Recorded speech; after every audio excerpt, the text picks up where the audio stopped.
Okay. All right, we're ready to start a new Shaila.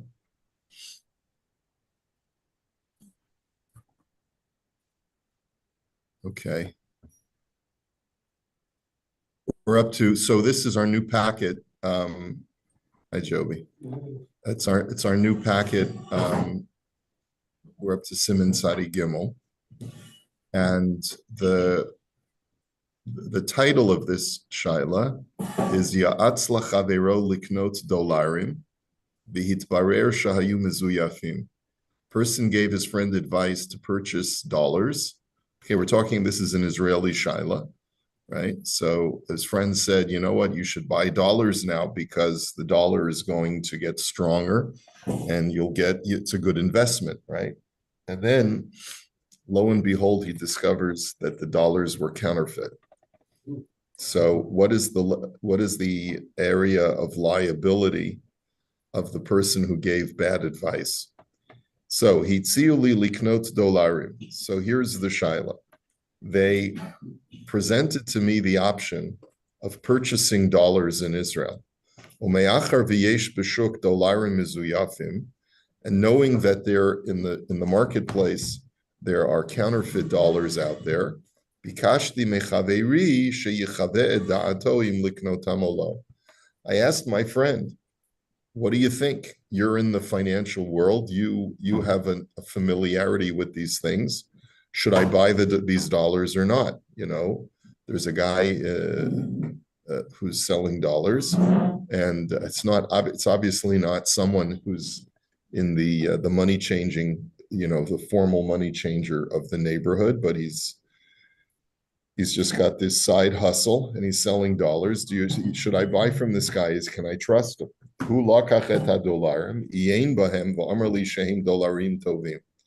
So my friend said, show me a sample. He picks up the $20 or the $100 bill and he says, looks legit, looks good. The kaniti otam al smach devarav. And I bought the dollars based upon his advice. A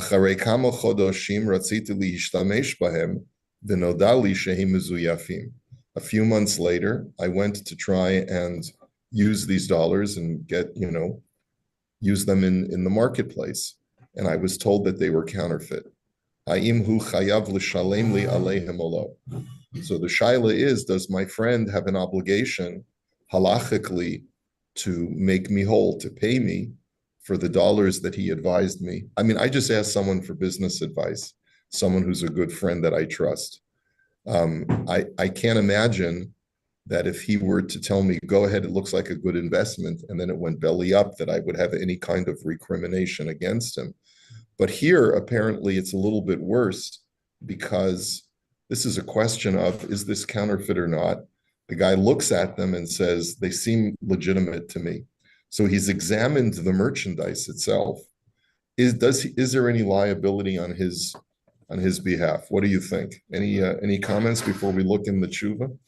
I think because if he examined it, he's giving his opinion. So I think he's liable somehow. Mordechai, you think he's liable? So you think he has to pay the guy everything that he invested? This particular case happened to me when I was young in Israel. This did happen to you. It happened to me, and it was even more complicated because the police was involved on this. The police were involved. Yes. Because I used to have a Colombian friend, Jewish Colombian friend. And this isn't going to end well. I already just anyone who says I had a Colombian friend was his name Juan Valdezberg? I don't know. Yeah. It was Tony Montana. The Colombians, but they used to wash one. So to wash it. It was an original $1 bill and then make it $100 bill. So that's what they changed. Okay. Are you guys able to hear online what Mordechai is saying? Yeah. He had some Colombian friends, and they used to wash dollar bills to turn them into $100 bills. Oh, so it wasn't laundering. It was $100 bills. So it was original paper. Everything is fine, but just the printing is $100. Okay. Yeah. And when we tried to use it, it's counterfeit. They called the police. The police was involved. So what we did is we had to give all information. They knew that we were not involved, but it's more complicated. Just like Okay, they don't pay the money. If you can be charged, you can be in jail. Depends how many you have. We have only a couple. We don't have so many. But just if somebody examine the money, the bills and say, yeah, it looks legit to me, I think they are. You trace it back, so you know where. I just give all the information. The guy was his brother actually, who used to do that, so he got caught. Wow. And it was a favor for us to, okay, exchange the money in a good rate. Yeah. All right. Don't trust the Colombians. That's lesson number one. Okay.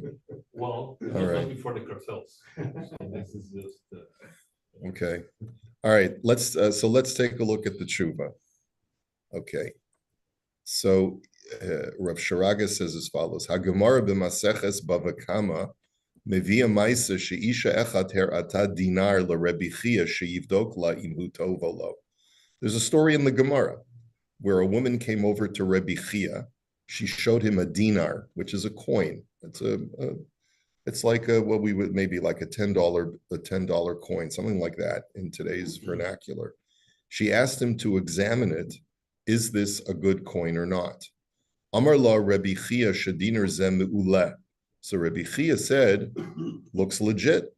Lemocharat hi ba'a lefanav va'amar lo shezeh mezuyaf v'lo mikablim et zeh mimena. The following day, she comes back to Rebbi Chia and said, I tried spending this in the marketplace and they told me it was counterfeit. So Rebbi Chia, you gave me bad advice. Amar Rebbi Chia l'Rav, lech tikach mimenet hadinar hamizuyaf etein la dinar tov. So Rebbi Chia told his student Rav, take the counterfeit coin from her, give her a good dinar coin, v'tirshom b'pinkas hahotzaot shali shahadinar hazeh shahotzeita hu shel esek bish, and write down in my notebook that this dinar that you spent, in other words, I guess he was writing down all of his expenses in an expense notebook. He said, write down in my notebook that this was for an embarrassing expenditure or a bad expenditure. Now, sometimes when the Gemara uses the term esek bish, it could be referring to, let's say, hiring a prostitute, you doing something else illicit. But here he was basically saying that what I did was wrong. V'hagemara amar sham sheRebbi Chia min hadin hayapater milashalem la kiven shehu haya mumche u'ma sheshilem la haya lifnei mishurat hadin. But the Gemara makes an explicit point of saying that Rebbi Chia was an expert coin manager, and therefore he was not just offering advice off the top of his head. He knew coins. He examined it carefully, and based on his examination, said this was a good coin. And therefore, he was patur. There was no negligence on his part. It just happened to have been so well counterfeited that even an expert like him could not tell at first glance that there was any problem with this coin. And therefore, he really didn't have an obligation to remunerate her. What he did was above and beyond the letter of the law. So that's one story that's contained in the Gemara. Va'od ma'aseh mevia haGemara sham al Reish Lakish shehera dinar l'Rebbi Elazar. The Gemara, that same Gemara, gives another story about Reish Lakish, who once showed a dinar to Rabbi Elazar. Va'amar lo Rabbi Elazar shezed dinar tov. And Rabbi Elazar said, yeah, that's a good dinar. Amar lo Reish Lakish tir'eh ani somech alecha va'ani lokeach oto. And then Reish Lakish added the words, I'm relying on you. Based on your recommendation, I'm going to purchase this dinar. And the specific reason why Reish Lakish added that statement was because he wanted Rabbi Elazar to feel a sense of liability in the event that the coin turned out to be counterfeit. Is he being paid? No, he's not being paid. Well, you're not a shomer. You're just giving expert advice. But if a guy says, I'm really relying on you, usually when you go to someone for business advice, there's a disclaimer. Listen, it looks good to me, but obviously there are no guarantees in life. even though something looks good, and this guy's an Erlicha guy and he learns Daf Yomi every day. And we know that story about the guy who learned Daf Yomi and still ended up getting treif chickens, and selling them to the public. There's always going to be situations where everything looks good on paper, everything looks legitimate, and then it turns out that the guy walked away with and ended up scamming people. So you can't really blame somebody for bad business advice. But in a situation where you're relying on a person for their expertise on something very specific, like to be able to say this coin or this bill is not counterfeit, it's legitimate. So then if you, Reish Lakish wanted Rabbi Elazar to know that in the event that it turned out to be fake, he was going to be he was going to be able to come back to him and to make him whole. V'lachein katvu harifa harambam shehamar'ed dinar l'shulchani v'omer lo shu tov v'nimtza ra. And that's the reason why the Rif and the Rambam both write based on these Gemaras, that if you show a coin or a bill to a shulchani, to a money changer, money changers are experts in detecting counterfeit currency. And the money changer tells you it's a good coin, and it turns out to be bad. Imhu baki gadol v'ra'oto b'chinam v'nimtza sheta'a patur. So if the guy is an expert and he's usually he has a good track record of being able to detect these things, and he checks it for you for free, like you asked Moish, and then it turns out to be counterfeit, so he's patur. He's exempt. Aval im hereu b'schar chayav. But if he says, I'll examine your coins, but you have to pay me for my time, so then that's different. Then if he ends up being wrong, the fact that you've paid him money, would that be called consideration, Marvin? Is that the legal term? That they've entered into a legal contract now, right? Right. And because you've entered into a legal contract with this money expert, if he turns out to be wrong, then he has liability. Aval imhu lo baki gadol shadayin yesh lo ma lilmod afal pishu uman. But let's say the guy's, so that's if the guy's an expert. If he's doing it as a favor, he's not accepting liability.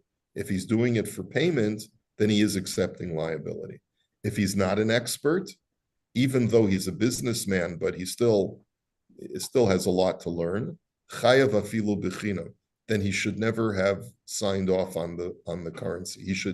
That is an act of negligence. He should never have told you, don't worry, it looks good to me, because he doesn't know. And therefore he's going to be chayav, even if he does it as a favor. But that's only when the person showing the currency is saying, I'm relying on you. Okay?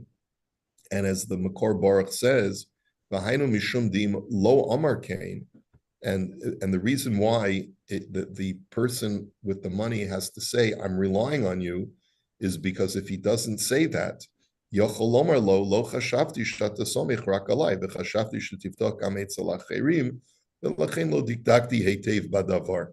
The guy examining it could say, look, I didn't know that you were making your whole business investment based on my advice. I thought you were going to show it to other people as well. Why, if you would have shown it to other people, maybe you would have gotten a consensus that it's not good. So if the person showing the currency doesn't say those words, I'm relying on you, then there's no liability at all, regardless of whether you pay him or whether you don't pay him. But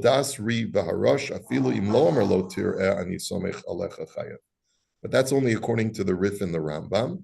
But according to the Ri and the Rush, even if the person doesn't say explicitly, I'm relying on you, he's still going to be liable. Okay. So you have, Rabbi, in secular law, whether the misstatement was made innocently, negligently, or fraudulently, the courts would require reasonable reliance on the misstatement to induce the person to buy them or whatever, and they look for reliance in order to impose liability. So what's an example of reliance? So how does the court determine that the reliance? Yeah, so they look at it objectively. So for example, the guy says in this case, I'm relying on you. Is this real or fake? And you should know I'm relying on you, then that would be a good step to reliance. But if after he asked and said, I'm relying on you, yes, it's a good bill, he went to 5 other people who said that it's also a good bill or whatever, or he knew that it wasn't and decided when in his own, in other words, he in fact didn't rely on that. He knew otherwise or got other advice. The court Right. would take that into consideration and weigh it up and say, we don't think you relied on it, and therefore the other guy's not liable. Mhm. Okay. Okay, that makes a lot of sense. And it's very consistent with what we're studying now. So the only machlokes that we're seeing in the Rishonim is, does it have to be said explicitly or not? According to the Rambam, yeah, the person asking has to state explicitly, I'm relying on you. But according to the Rush and Tosfos, you don't have to say that explicitly. So Vishitas Rashba. Now let's look at the opinion of the Rashba.